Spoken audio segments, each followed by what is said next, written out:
Hola, ¿qué tal? Hoy vamos a meternos de lleno en un material muy interesante. Sí, fascinante. Se trata de los principios de un libro de Freddy Delgado que se llama Cómo ganar almas. Y a ver, antes de que alguien se imagine técnicas de venta o algo así, Claro, hay que aclarar eso. totalmente. La misión de hoy es desmenuzar una metodología que el autor presenta más como una disciplina casi olímpica. Como un entrenamiento. Sí. Exacto. Hay una analogía que recorre todo el texto y que va a ser nuestra guía. Es potente, ¿eh? Compara la preparación de un creyente con la de un atleta. Un atleta de alto rendimiento. Y el objetivo no es solo participar. No, para nada. El objetivo es ganar. Así que, con varios extractos clave del libro aquí en la mesa, la pregunta para arrancar es, ¿qué se necesita, según esta filosofía, para ser un atleta espiritual que sea de verdad eficaz? Es una pregunta clave, ¿sí? Y la respuesta que da el libro es, de entrada, sorprendente. Sorprendente. ¿En qué sentido? Porque no empieza con una técnica, ni con un guión, ni con una estrategia. Empieza con algo mucho más profundo, ¿Con qué? con una motivación. El autor lo llama el mandamiento de amor. Fíjate que se apoya en un texto de Romanos que dice que el amor es el cumplimiento de la ley. Ah, claro. Entonces, la tesis de Delgado, que establece el tono para todo lo demás, es que la persuasión real, la que de verdad transforma, no nace de la lógica más brillante, nace del amor genuino.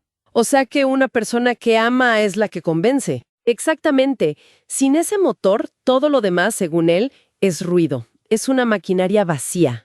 Me quiero detener en esa palabra que usaste, convencer. Sí, Porque hoy en día, bueno, la asociamos con debates, con discusiones, con querer ganar a toda costa. Pero el libro la usa de una forma muy específica, ¿no? Cita un pasaje de Judas, sí, que dice, algunos que dudan, convencedlos. justo. Y eso suena radicalmente distinto a, no sé, una pelea en redes sociales. Entonces, la pregunta es inevitable. ¿Dónde traza la línea el autor entre discutir para ganar y convencer por amor? Totalmente. Y esa distinción es, quizás, el corazón de toda su propuesta. Para Delgado, convencer es un acto, digamos, de construcción. De construir. Sí, Nace del amor, de la paciencia, y su objetivo es guiar a alguien, con respeto, a una conclusión que le dé claridad. En cambio, discutir, como lo ve él, es más un acto de demolición. qué fuerte eso. Sí, su meta es ganar un argumento, y muchas veces a costa de la otra persona. Hay una regla que él menciona, la número 14 en su lista, que lo resume de forma brutalmente honesta. A ver. Es mejor perder la discusión y ganar el alma que ganar la discusión y perder el alma. Wow, eso es muy contraintuitivo. En nuestra cultura, perder una discusión se ve como una derrota, una debilidad. ¿Explica el libro cómo es posible hacer eso? O sea, ¿cómo cedes en un argumento sin que el otro piense que no tienes convicción? Claro, y lo aborda desde un ángulo que es más psicológico que estratégico. No se trata de decir, tienes razón, me rindo. No, claro. Se trata de demostrar que valoras más a la persona que a tu propio ego. Es cambiar el foco por completo. Entiendo. En lugar de refutar cada punto, es hacer preguntas, es escuchar de verdad, encontrar un terreno común. Al hacer eso, pues se desarma la postura defensiva del otro. La persona baja la guardia. Exacto. Deja de sentir que está en un juicio y empieza a sentir que está en una conversación. Y según Delgado, es en ese espacio de seguridad donde el verdadero convencimiento puede ocurrir, porque ya no es una imposición, es un descubrimiento compartido. Vale, entendido. Entonces, el motor es el amor y la meta es esta forma de convencer. Ahora, si seguimos con la analogía del atleta, pues necesita un plan de entrenamiento. Un régimen, claro. Y aquí es donde el autor introduce un concepto que, bueno, al principio me costó un poco. La idea de una doble cosecha. Como si hubiera dos tipos de frutos que este atleta debe cultivar. Sí, simultáneamente. Empecemos por el primero, el que él llama el fruto del espíritu. Exacto. Y es fundamental empezar por ahí, porque para Delgado este es el cimiento de todo. Se basa directamente en un pasaje de Gálatas, capítulo 5, que lista una serie de cualidades. Amor, gozo, paz, paciencia. Benignidad, bondad, fe, mansedumbre, templanza, sí. Lo que el autor recalca es que esto no es un menú del que eliges las que más te gustan, es un paquete completo. Define el carácter. Define el carácter interno del atleta. Es el quien eres antes de siquiera pensar en qué haces. Suena bien en teoría, ¿no? Listar todas esas cualidades. Pero seamos realistas, nadie se siente paciente y lleno de gozo todo el tiempo. Aborda el libro el tema del fracaso en este entrenamiento. ¿Qué pasa con los días malos del atleta? Fíjate que ese es un punto crucial. El libro no lo presenta como un estado de perfección constante, sino como un músculo que se entrena. Ah, ok. Y es fascinante que Delgado se ancle en esa carta, la de los Gálatas, para esto. Porque esa carta fue escrita a una comunidad obsesionada con las reglas externas, con el hacer. La lista de chequeo. Justo. Y él usa ese contexto para argumentar que la verdadera fuerza no viene de cumplir una lista, sino de cultivar un carácter interno que de forma natural produce las acciones correctas. ¿Y en los días malos? Pues en los días malos, la lógica es que el entrenamiento constante es lo que te sostiene cuando no lo sientes. Es la diferencia entre un sentimiento y un carácter forjado. Y es muy directo, ¿eh? Cita advertencias bíblicas sobre árboles que no dan fruto y son cortados. Para él, el carácter no es un adorno, es la esencia. Entendido. Esa es la parte interna, el ser. Pero un atleta no solo entrena, también compite. Y ahí es donde entra el segundo tipo de fruto. La otra cara de la moneda. Sí, el fruto del servicio.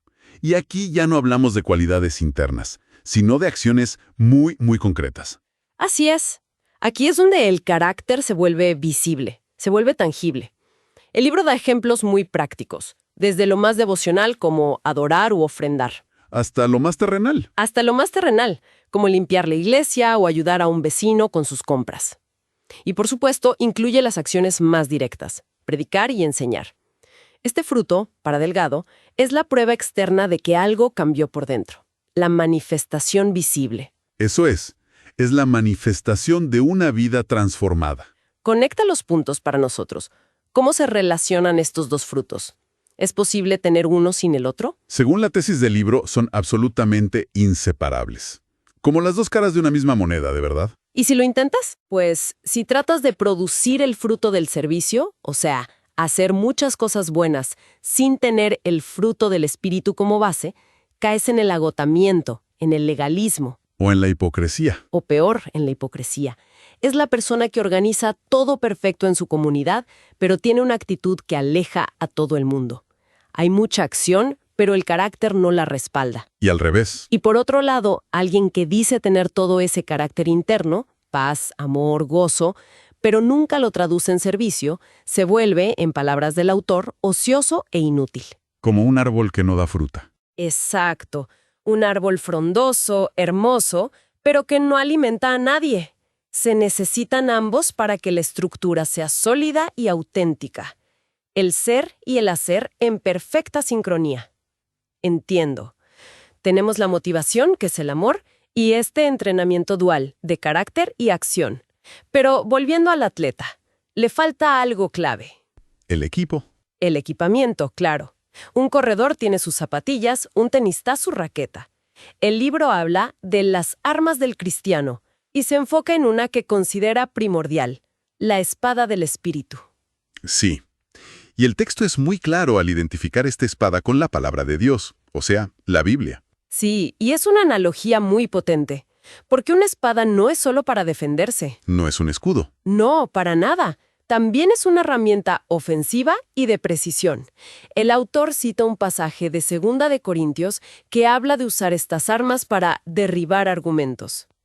Entonces, el conocimiento de las Escrituras da seguridad.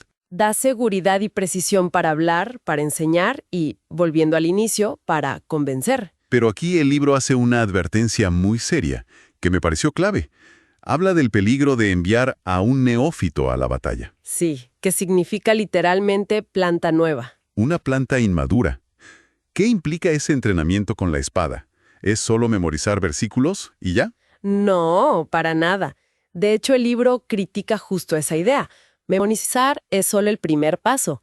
El verdadero entrenamiento que propone es mucho más integral. Por ejemplo, Primero, un estudio diligente, para entender el contexto, para no usar un texto fuera de lugar. Pone el ejemplo de alguien que usa un versículo sobre prosperidad para consolar a alguien que acaba de perder a un ser querido. un desastre. La herramienta es correcta, pero la aplicación es desastrosa. Segundo, la práctica. Saber cuándo hablar y, más importante, cuándo callar. Y tercero, imagino. Y tercero, y esto es crucial para el autor, todo debe estar guiado por la sensibilidad al Espíritu Santo. Sin esa guía, la Biblia se puede convertir en sus palabras en un garrote para golpear a la gente. En lugar de una espada de cirujano. Exacto, en lugar de una espada para sanar. Enviar a un neófito sin este entrenamiento es, como él dice, como darle un bisturí a un estudiante de primer año de medicina y pedirle una cirugía a corazón abierto. El riesgo de hacer daño es altísimo. Ok, esto ya ensambla todas las piezas. Tenemos la motivación, que es el amor, el entrenamiento del atleta, que son los dos frutos, y la herramienta principal, la espada bien manejada. Entonces, la pregunta final es, ¿cómo se ve este atleta en acción, en el día a día, en el campo de juego? El libro termina con una lista muy práctica de lo que llama las disciplinas de un ganador de almas. Sí, y en esta lista es donde todo lo que hemos hablado aterriza de forma muy práctica. Es como el plan de juego del entrenador. A ver, la lista incluye cosas como orar constantemente y ser sensible a la guía del Espíritu. Eso conecta con lo del manejo de la espada. Claro. Luego, algo que ya mencionamos, no entrar en discusión, en su lugar, saber escuchar y ser paciente. Fundamental. Después, un punto sobre la actitud. No presumir de ser sabio ni intentar demostrar superioridad intelectual. Otro más, ser siempre tranquilo y cariñoso, incluso cuando tus ideas son rechazadas de frente. Eso es difícil, ¿eh? Dificilísimo. Y finalmente, mantenerse enfocado en el tema principal, que para el autor es el bienestar de la persona, no ganar el debate del día. Si te fijas, esa lista es el resumen práctico de todo el modelo. La paciencia, la humildad, el ser cariñoso, eso no es otra cosa que el fruto del espíritu en plan acción. Claro, es la manifestación. Y el uso sabio de la conversación, en lugar de la confrontación, el escuchar antes de hablar, es el manejo hábil y preciso de la espada. Entonces no es un don mágico. No. Él cierra argumentando que esta capacidad no es un talento innato que unos pocos tienen. Es una combinación de 3 elementos que se desarrollan. ¿Cuáles son? Primero, un don divino, una vocación. Segundo, el conocimiento, que se adquiere con estudio y disciplina. Y tercero, la habilidad, que solo se pule y se perfecciona con la práctica constante. Es, en definitiva, un arte que se refina a lo largo de toda una vida. Entonces, para resumir esta exploración de las ideas de Delgado, estamos ante un modelo que se aleja de las técnicas rápidas, ¿verdad? Se centra en una transformación profunda. Totalmente. Todo nace del amor como motor. A partir de ahí, se construye este atleta espiritual con un doble enfoque: fortalecer el carácter interno, el fruto del espíritu, y ejecutar acciones externas con propósito, el fruto del servicio. Y todo se pone en marcha. Se pone en marcha a través de una disciplina muy consciente, usando el conocimiento no como un arma de confrontación, sino como una herramienta de precisión para convencer, muy al estilo del entrenamiento riguroso de un deportista de élite. Exacto. Esa es la síntesis perfecta. Y nos deja, creo, con una reflexión final muy potente que incluso trasciende lo puramente religioso. A ver. El texto se enfoca en esta idea de convencer a otros desde un lugar de amor, de respeto y de verdad. Si por un momento sacamos este principio de su contexto inmediato, vale la pena plantearnos una pregunta. Dila. ¿Cómo cambiarían nuestras interacciones diarias, en el trabajo, con la familia, en el debate público, si abordáramos los desacuerdos no con el objetivo de ganar la discusión y demoler al otro, sino con la intención genuina de comprender, de persuadir con paciencia y de construir puentes, incluso en medio de las diferencias más profundas?